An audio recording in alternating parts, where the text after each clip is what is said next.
Your rankings didn't tank, your clicks did. Google's AEO just broke the old SEO traffic pipeline model. When an AI panel appears, even top results lose visibility. Daily Mail data shows clicks are falling 56% on desktop, 48% on mobile, and in some cases, click-through rates collapse by up to 89% when Google's AI answer appeared. This is the biggest shift since Google launched in 1998. Discovery now happens inside composed answers. Translating that for senior marketers, rankings no longer equal revenue. Inclusion is earned by authority and citations, not just stuffed keywords. Be the brand that the AI overview cites across every sub-question. Stay until the end for the live examples and the checklist that helps you put your brand inside the answer. So let's get into it then. But before we start, we might as well introduce ourselves. My name's Chris Norton. I'm the founder and innovation lead at Prohibition PR. So I look at all the latest technologies and bits and pieces in the PR industry. I've been working in PR for 25 years. I used to teach on the PR degree, the digital PR and integrated PR side of things because of my social media strategy background. And obviously, AI is just as interesting. I like anything to do with tech and innovation. Will? Yeah, my name's Will. Some of you will probably recognize me. I am the co-owner of Prohibition, and I am the creative and strategy lead. I'm going to take the second half of this presentation and talk about some of the more technical side of things about how we can actually be more visible when it comes to AI. Okay, so Prohibition PR is depending on what you look at, we're the number 1, /2, depends on which statistic you're looking at. I'll actually show you that in a minute on AI. In Yorkshire, so we're the biggest PR agency in Yorkshire, we specialise in lots and lots of different sectors, from food and drink, higher education, retail. We do quite a lot of B2B work as well. So 60% is B2B and 40% is B2C. But you can see here some examples of our experience. But we don't just give training, we also actually are executing campaigns for real. So that's enough about us, because I want to get into the good stuff. So what is this session about then? This is going to be about understanding how AI search is changing discoverability for a brand. We're going to introduce you to the term Generative Engine Optimisation, so GEO. We're going to look at some strategies to ensure your brand appears in what's known as AI answers. And we're going to look at the impact on visibility, trust, and customer engagement. This is an emerging situation on what's going on, and it's changing regularly, and it's so fascinating. So I'm hoping you guys will enjoy it. So what is GEO then? Let's get into this with your good old explanation. So generative optimization is about making your brand visible in AI answers, where authority, not keywords, so SEO is about keywords, this is about authority, drives inclusion. So if you've not got authority, you aren't going to be in the results. Unlike SEO, which focuses on links, GEO focuses on being cited as the trusted source that AI pulls from. So it blends PR, it blends owned content. Welcome back to owned content, by the way, in 2025, and technical readiness to ensure your brand appears in summaries. I did a TikTok video about 4 months ago and said people were not talking about this. And it's weird because I did a TikTok video and it got about 10,000 views or something, which is quite big for B2B. I couldn't believe people weren't talking about it because I was looking at the data. It just did not make any sense anymore. And I'm thinking, why is Google penalizing itself? So that's the reason why I've come at it from this sort of angle. So the search landscape is quietly changing. Well, it was quiet, but now it's getting louder and louder and louder. So lower clicks are here to stay. So this is an article very recently on BBC News, and it was from it reported that DMG Media, which is the owner of Mail Online and Metro and numerous others, said that AI had resulted in a fall of click-through rates at as much as almost 90%. And that wasn't just, this was sort of hidden away. It's not been released like clearly, being made obvious. It was to the Competition and Markets Authority made in July. So they had to reveal that because obviously that can affect share price with clickability and stuff. This is where people, they're making their money on the brands. So there's also a concern that over Google's latest tool, which I don't know if you've seen, but not very long ago, Google's launched AI mode. So that's not just AI, the AI overview that you get, which is we're going to cover as well, but AI mode, which is now obviously combining with Bard / Gemini, whichever one you want to talk is now called Gemini, but it was originally called Bard, which shows search results in a conversational style with obviously far fewer links. That's all because of what's happened. So we're moving into an era of lower clicks and lower referral traffic for publishers. That's what Bauer Media have said. And that is what I have noticed. So I'm going to give some examples of real life situation that I've noticed myself. But before we get into that, searches are now different. So I've just shown you an example here. This is something I put into ChatGPT yesterday. So it's like, who is the best PR agency in Leeds? And it says it depends what you need: consumer, B2B, reputation, online. These are among the strongest PR agencies in Leeds. Prohibition PR, large, award-winning, strong and integrated PR, media relations. So we're in there, which is good. And I should hope so, because like we get cited and we've been listed in lots of national newspapers and reports and things like that and for our events. We're cited all over the place. But the point is, this is how you're now getting results. So where this idea came to me from was when I started looking at the data. So this is data. This is search traffic to Prohibition PR. So this is when I started noticing it. So this is actual data from what we use a CRM called HubSpot. So it's not GA data. I saw it in GA data, and then I've drilled down further into HubSpot, because what HubSpot allows me to do is we use HubSpot for tracking where people come from, which I'll bring onto in a minute. But it also shows, you can see if, you guys have all come to a webinar, maybe one or two of you might want to do a project with us afterwards. And we track all that. Obviously, it's better to do. So here you can see that the blue line is sessions and the orange line is key events, such as, maybe you fill in a contact form, maybe you chat to our online tool online. Now, interestingly, if you can see the drop there, there's a massive drop in traffic. That correlates completely with the launch of AI Overview on Google in October 2024. So we had a drop of nearly 50% in web traffic. This is when I noticed it. About week 2, this is when I did my video, and I was like, what is going on? So I had a look, and interestingly, yes, there was a massive drop in traffic. But look at the orange line. Massive drop in traffic, and there was a corresponding drop in key events. But then suddenly key events go up. So the traffic drops, but key events sort of go up. And that's kind of corresponded. It's kind of, if you look at the trend, continued. Yes, traffic is down 50%, but key events are actually up. We're getting more people, more people on our website that are of better quality. And then I looked at where people are coming from. So AI traffic to Prohibition PR, you can see here, I'm using us as a live example. And this is actually up quite a lot. So you can see that it was like 44 in January 2025. Up to last month, it was 200. So it's nearly 5 times the amount of traffic is coming from. Now, this is probably because we're cited well. We have got our site optimized. I'm going to change some things based on a lot of what I've been researching, but this is all. It shows you that what's happened is traffic has gone down with a bang, but actually the quality of traffic that we're getting is better. And then this is something that I wouldn't normally show, but I think I'm in the full area of transparency. I want to share it. So these two tables you can see here are, and I'll make these bigger so let's see my face and you can see that. So leads by source. So you've got email marketing, that's up by, that's if you've received an email from us. Webinars, you guys need to come to become more of leads, slightly down 50%. Direct website traffic is up 25%, which is interesting. More people are finding us online directly. Organic search, though, is down 50. What does that say? I think that says 55%. 55%. Yeah, it's really hard to read when you present it in this mode. It's bigger to you guys probably. PPC is up because obviously Google are now using PPC to compensate for that. And I'm going to come on to what that means for you guys, because PPC is up, but actually the cost is up as well because everybody's competing for that. But look at ChatGPT.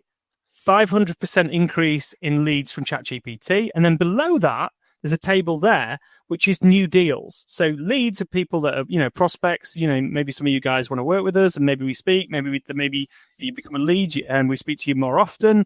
But actual new deals is people that become clients, and so obviously much lower number. But quite interestingly, referrals up by quite a bit.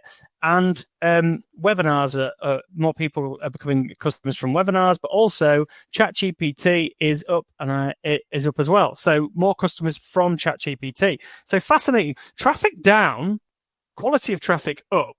So what does this all mean?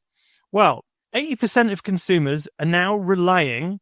So 80% of, we're all consumers too, are relying on 0-click results for at least 40% of their searches. That's from the FT. So not clicking anymore. People don't want to click. That's what we're looking at.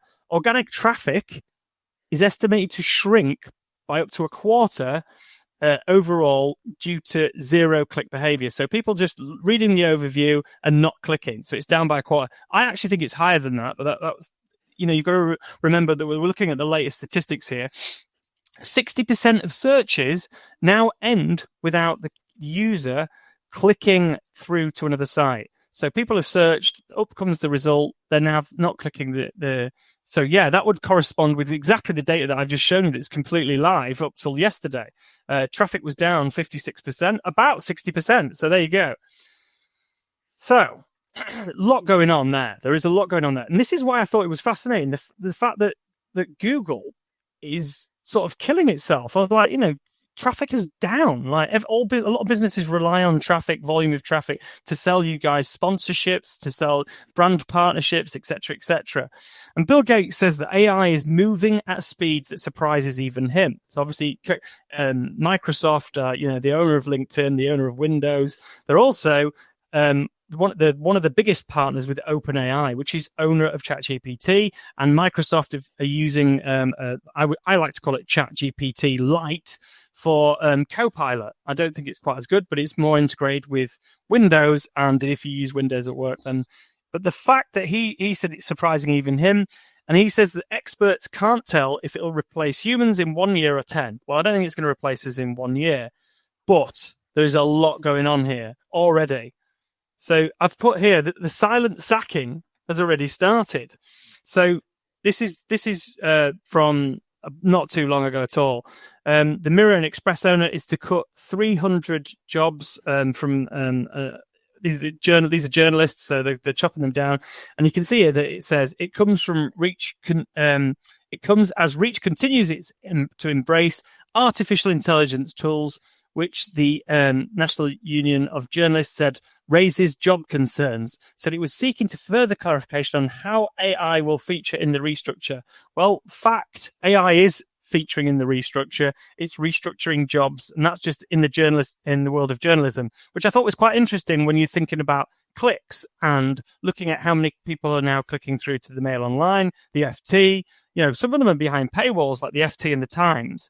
All this traffic that's dropped off, someone's got to pay somewhere. So it's fascinating to me, and we're paying with jobs. So what does this all mean then? Because this is what captured my imagination. Well, SEO alone no longer guarantees traffic. You're not going to get traffic. Well, everybody's traffic is going to be down 50%. So brand is most important. Brands must be discoverable in AI answers. So just like I showed you with the example from us, searching for the best PR agencies in Leeds or Yorkshire or whatever, clear, well-structured content matters more than keywords. So in other words, as I said before, content online content, on-site content, your own content. Is this the birth of blogging? Blogging comes right back. It's sort of died its death, and I think maybe it's going to come back in a big way.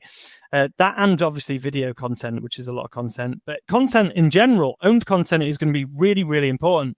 Trusted sources hugely boost visibility. So hence why we're talking about it. Trusted sources talking about you. So earned media in the national newspapers, trusted sources, not just any old crap, proper decent sites is what's going to win the day. The power of brand in 2026 is never going to be more important. This is less about performance marketing now and clicks and all that sort of stuff that we used to care about. This is about the power of brand, because that is what AI cares about. It's looking for brands that recommend other brands, branded content, and brands in the media that are recommending. So it's really, really fascinating to me. Convenience is beginning to trump caution. So yeah, people are just taking the quick win. They're looking at what content is out there, and they're just going to read whatever the AI overview gives them, and then they're going to go there. So you need to be a part of that. Consumers want one good answer, not 10 links. I mean, we always wanted that, right? We wanted to get, when you did a search, you wanted the answer. But what I would tend to do is do a search. You get 5 results, and then you sort of use your own interpretation as to which of those 3 results you might want to contact, or maybe you do wider research. Now, though, people are just basically relying on using AI to give you recommendations. We actually won, as you saw in the data, we've won clients off the back of they've just done the research using ChatGPT, found us, found what we've worked on before, and then just dropped us an email and said, well, don't worry, you don't need to pitch. We've seen that you've done this, this, and this. We've won business like that now, which is great for us, and it'll be good for other businesses. But it's interesting how the world is changing and how people are finding you. Adoption at scale. So it's now mainstream. And when Will was talking about, we were speaking on digital podcasting last week and on generative AI in Stockholm. There's about 40 odd agencies around the world, and what amazed me was I knew that we were using AI. We're embedding AI into it. We've got a full program. We've got our own tools that we use, bespoke, that we've had built and everything. I knew we were ahead of the game because we've been doing it for a couple of years now. But it amazed me how many people are doing it. Like every single person in the room in all the different countries was utilizing AI in some capacity, and not even in the basic capacity. So it's now widestream. It's embedded in search. So AI, Google's AI search, as we've talked about, and obviously people are just using it as a search tool, and mobile apps, etc., etc. ChatGPT, just that one alone, has 800 million weekly active global users. It's huge. Still only a small percentage of how many searches are being done, but you've seen the change that's happened. Obviously, 50% have gone. AI chatbots account for 80% of UK usage basically in the UK.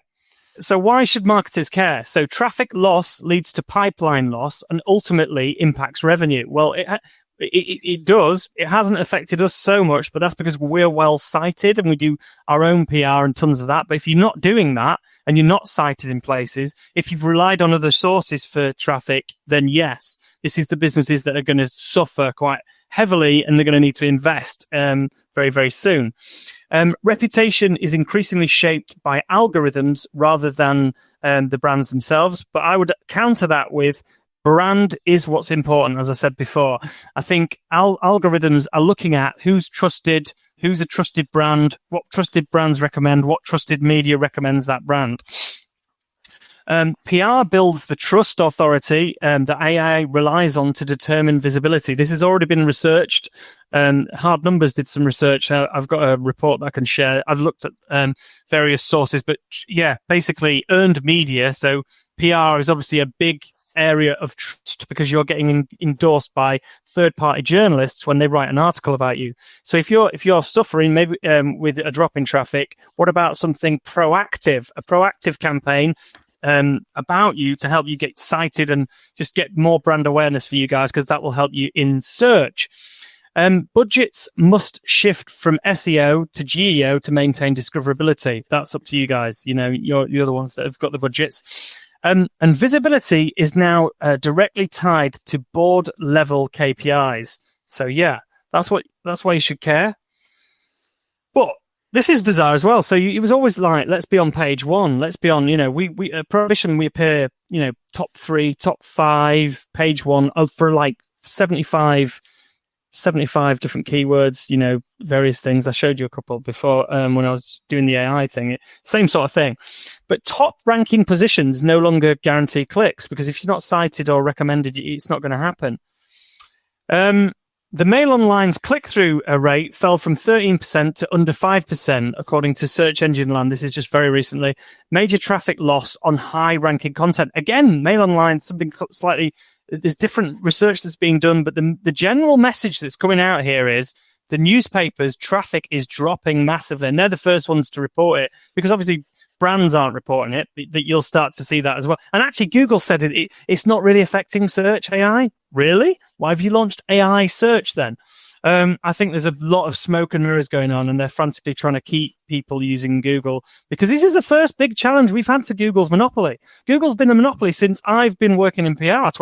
It came out 25 years ago. Pretty much, I remember using Lycos and Ask Jeeves and all those things. And now this is the first time since then that someone's actually competing for its monopoly. So it's desperately trying to stay relevant, and it still is the big one. So, but ChatGPT is flying up there. Business Insider has seen a 55% decline in traffic since 2022, highlighting long-term impact for all publishers. So yeah. And among Fortune 500 companies, click-through rates have dropped nearly 35%, resulting in an estimated 2.1 billion in lost revenue. So what's the commercial impact then? So organic traffic decline softens the pipeline and weakens the lifetime value. Paid spend is propping up, including us. We've spent a little bit more on Google pay-per-click, not loads, but slightly changed the strategy. But the cost per acquisition on pay-per-click has gone up as well, because the businesses that don't get cited are now, that's their only source of revenue. So they're spending more. So your market's more competitive. So yeah, something to consider when you're looking at what to invest in organic stuff. Competitors gain share of voice as weaker brands lose visibility. Back to what I was saying, brand. And SEO alone no longer guarantees AI visibility, rankings and traffic. PR becomes the primary lever. It's one of the levers. Also, brand advertising, I would say, is a good one. More brand. So I'm going to spend our podcast, which we're going to cover, and we've got one slide to talk about brand, the power of brand content. I believe that we should do some YouTube ads for our brand, for our podcast, because brand is where it's at. So yeah, including and PR as well. So why brand trust is at risk? AI hallucinations, and this happened to me the other week. I got an AI hallucination when I interviewed someone on our podcast. I took the transcript from the interview, and it made up the lady's company name, and which is quite ironic for a show called Embracing Marketing Mistakes. So AI hallucinations can embed false facts into widely consumed answers. Bard/Gemini listed fake restaurants 80% of the time during early tests. So it was just making things up if it couldn't find stuff. So this is where, if you've got a brand, you need to get your brand trust to the max if you can, to avoid it being risked. If your brand isn't cited, you have no control how you're being described. So yeah, you need people to be citing you. And you risk a single error or omission, which is then scaled across millions and millions of queries. So basically, you need to be cited to be, respected. So a lot to cover there. I had 30 minutes to cover that. Quite a few people were just wanting a bit of an overview of how they can actually identify how visible they are in AI search in effect. Do you want to talk through that? We're going to have to use a few online tools, because that's like saying, it's like if you said, how does my website appear in SEO rankings? Like we've got a report that we'd set up for a client, and then it shows you for your 100 terms where you're appearing. The complex thing here is, especially with things like Perplexity, which is it's an AI search tool, and now Google's launched its own, and they all use different things and have different levels that give it sort of different what's the word I'm looking for? Like strength of where you're going to appear. But they all do use your branded content, branded video, and your content on your site, anything that's like press releases and PR type content. It loves third party, so the media. But yeah, I think what you need would need to be done is a formal audit to audit where you and your phrases are now, and then how to improve that, and then create a campaign or some sort of positivity around your brand to help you be cited more, and those citations will then mean that you're more picked up by all of the other, the 4 AI bots. We're currently in a situation where not one of them, ChatGPT is the biggest, but Gemini is close. And you've got Claude as well, and Perplexity, and it's like the VHS, Betamax war, or the CDs and minidisc, and who's going to win the day, or are we just going to have a couple? Is it going to be Apple and PC? So, but an audit is what we need to do and look at. Each company is going to be different, and what you're trying to rank for and what you want to come out for is going to be different, and therefore what you want to be cited for is going to be different. So. It's there's no one answer that would answer all, but an audit is what needs to be done first. Okay, so this is going to get a little bit more practical now, and as Chris mentioned, I mean, this is a really fast-moving discipline. I mean, we can probably do another on this topic in 3 months' time, and things will have changed again. This is current thinking, and this is kind of certainly from our experiences of what works when it comes to GEO. So I'm going to talk about the authority gap. Now, this is where it can get a little bit tough. So AI overwhelmingly favors those high authority sources when it makes those decisions about what to recommend. So surprisingly, social media barely counts here. It's less than 1% of influence. In fact, on the other hand, things like Wikipedia, directories, and credible media get a kind of disproportionate weight in the other side. So smaller brands who haven't got that authority footprint risk invisibility, and ultimately authority equals visibility, which is what we want. When we say, by the way, social is less than 1% of influence, that's in the context of GEO. That doesn't mean there isn't a value in social media in terms of building communities, engaging people directly, et cetera, et cetera. So as I said, the more authority you've got, the more visibility you've got when it comes to AI. And ultimately, brand and trust is the new gold rush here. So I'm going to talk about how we can build that trust in the context of GEO. When we talk about authority, we wanted to kind of reference our podcast. I mean, this is a really good example of high authority content, and it really supports how the agency is ranked when it comes to AI. So our Embracing Marketing Mistakes podcast, there's something like 150 episodes now. It's been going for several years. We've had 150,000 downloads across all major podcasting platforms. It's got a huge footprint across social media in terms of video views, 450,000 video views. And it's highly reviewed, and it's consistently ranked as one of the most popular marketing shows.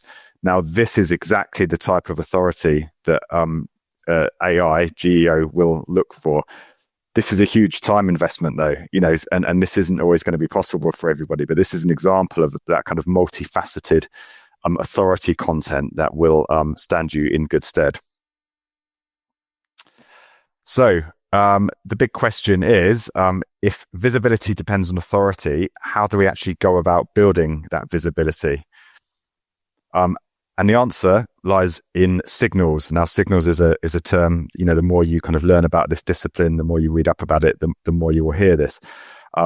Ultimately, signals are the cues that AI uses when it decides who it should trust. So what are the signals? Let's break that down in a bit more detail. So signals show credibility, consistency, and verifiability across the web. So they're a little bit like a trail of breadcrumbs that AI follows, essentially. And they come in a number of forms, on which I'm going to dive into in more detail. And it does get quite technical. And this is absolutely something, when we start talking about kind of on-site structure, that you would need to probably involve your web dev company in. But essentially, they come from 3 main forms: on-site structure, off-site citations, and technical accessibility. And the reality is, if you miss some or all of these signals, then it's going to affect the visibility of your brand. And if you miss all of them, then you could risk being completely invisible when it comes to AI. So why do they matter? So as a reminder, AI doesn't rank links. It rather chooses sources that it trusts. So the stronger your signals mean the more inclusion you're likely to have. And missing signals can risk invisibility. So the strongest signals are things like earned media, external validation. I'm going to dive into some of these, and things like traditional PR. Current thinking, whoever you talk to ranks PR as one of those factors that AI absolutely looks for. So clear, consistent signals increase the likelihood of being surfaced in answers. So let's dive into some of the specifics a little bit more. First of all, on-site signals. So how does AI read your content? So on your own site, essentially the way it's structured is everything. So you need to look at things like clear headings, FAQs, schema markups. All facts need to be properly referenced and kept up to date. That's super important. It's a little bit like the world of SEO when, the site needs to be structured in a certain way in order for search engines to be able to properly crawl it. More information on on-site signals.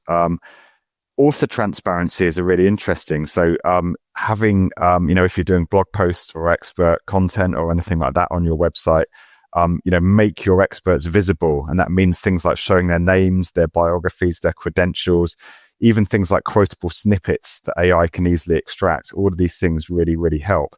Essentially, what you're doing here is giving AI a menu of kind of trustworthy, well-sourced facts that it can pull from when it comes down to its search.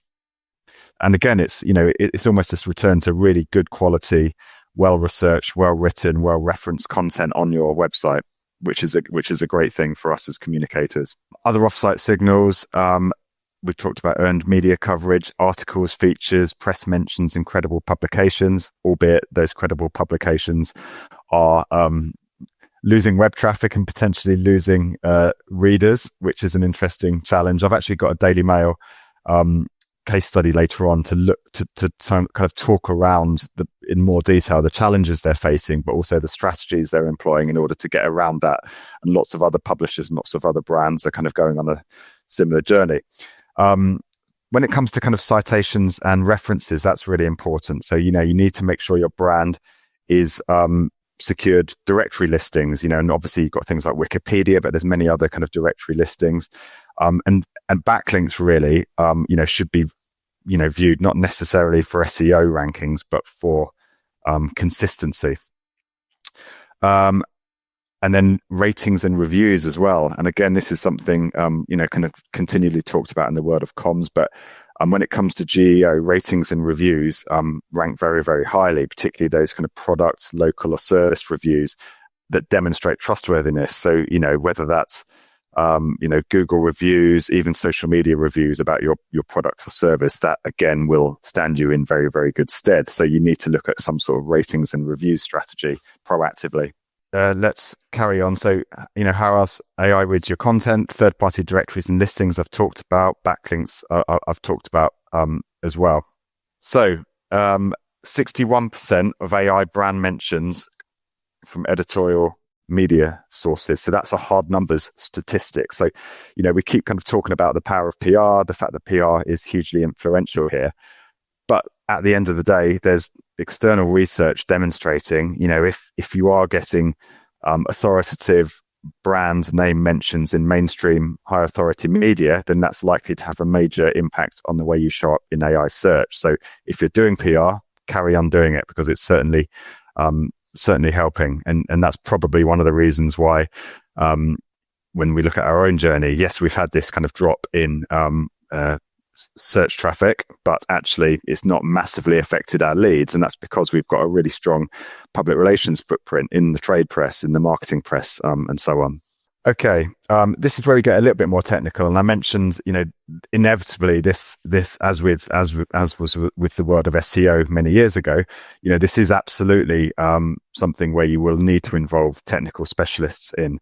So the kind of technical signs that make AI accessible, there's very much a technical layer, and you need to really make sure AI can crawl your site, and content first and foremost shouldn't be hidden behind logins or paywalls or things like that. I know paywalls is more of a media concern, but certainly kind of login pages, where you might need to register to access content, gated content. Ultimately, the less of that, the better AI can crawl your site.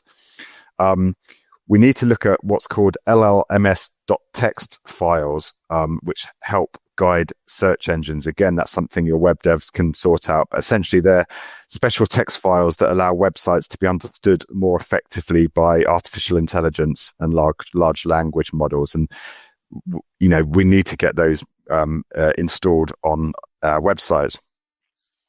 And then moving on.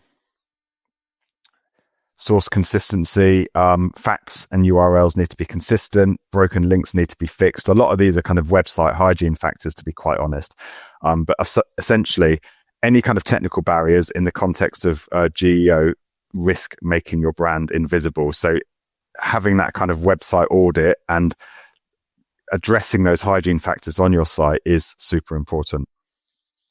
So I talked about a case study. And Chris kind of mentioned this in brief, but I wanted to kind of go into it in a bit more detail.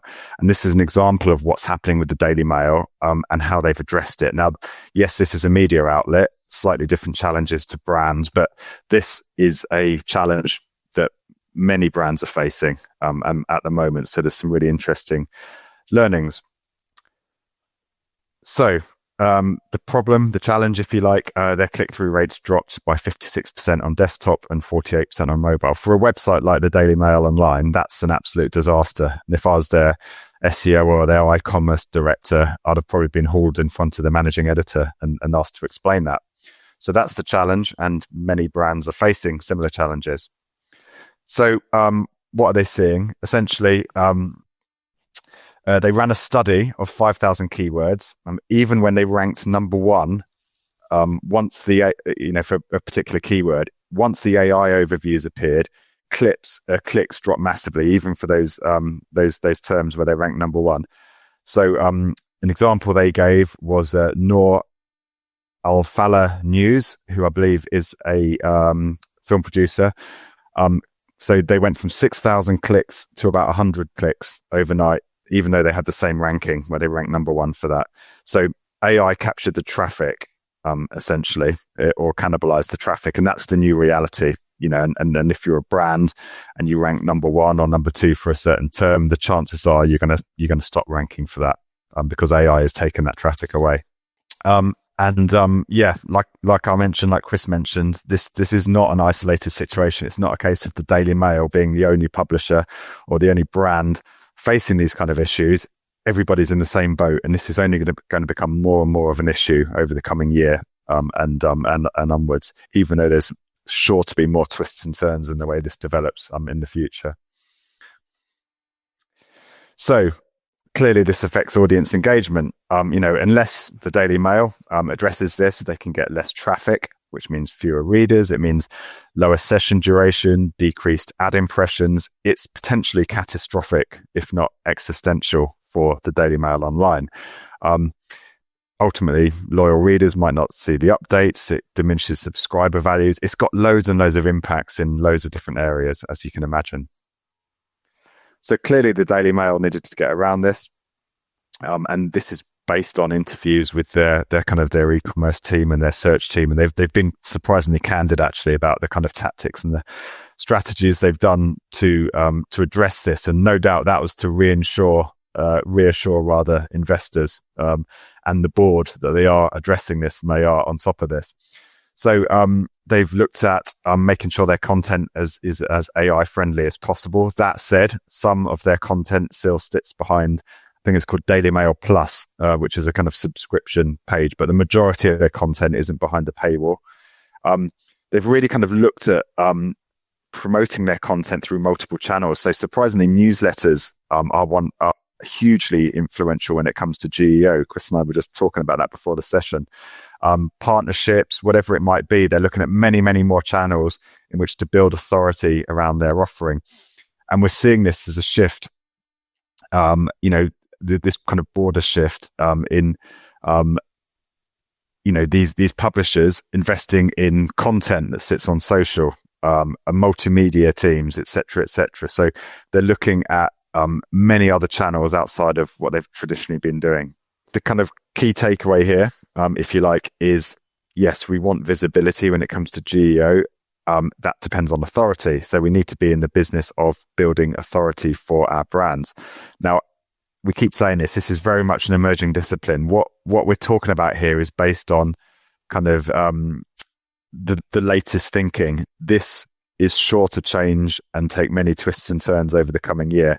But as it stands, we need to be looking at authority. So make sure we start structuring content on our websites in ways that AI can track and AI likes. So headings, FAQs, quotable snippets, building the authority of experts on our website. We need to look at building authority. And this is almost a return to kind of the old school way of building authority. PR, press, getting proper listings and directories, citations, getting reviews, multiple sources that build that authority around our brand. The technical side, LLMS.text, indexing, no paywalls, etc.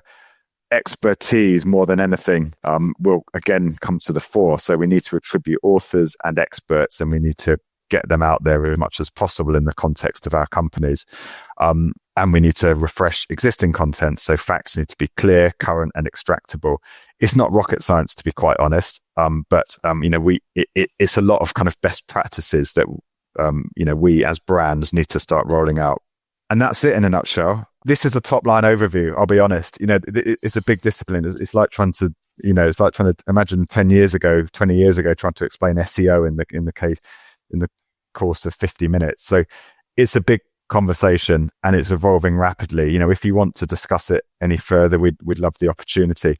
We've actually developed a product to help brands. It's not an execution project. It's to help brands better understand where they're at in the market, really, and practical steps to what they can do. And if you've spoken to us before, we had a product called the Prohibition 360, which was a kind of a brand insight deep dive. This is I guess a bit of an iteration of that. So it's a GEO audit and strategy, and essentially we would work with you to essentially benchmark your visibility against your keywords, contrast that against how you're ranking in terms of SEO, addressing those kind of traffic drops, and we'd do a technical web audit to look at how well structured your website is. That's the kind of line in the sand to understand where you're at and how serious the issue is. And we would then work, and we've delivered this for a few brands already. We then work with a brand to basically develop a 12-month GEO content strategy. So how can you take your existing content, your existing expertise, and deliver that in a way that's going to benefit your visibility when it comes to GEO? And that might be thought leadership programs. It might be a reviews program. It might be tweaking the way you publish content on your website. And then the final bit of that is putting a framework together so you can actually measure how visible you are when it comes to GEO. And you can do that quarterly. And all being well, at the end of the program, you'll be much, much more visible, which addresses the continual drop in traffic. Anyway, right. Well, we will catch you. We'll see you around, and we'll see you on the podcast and see you in the places, and hopefully see you at the next GEO event. Thanks, guys. Thank you.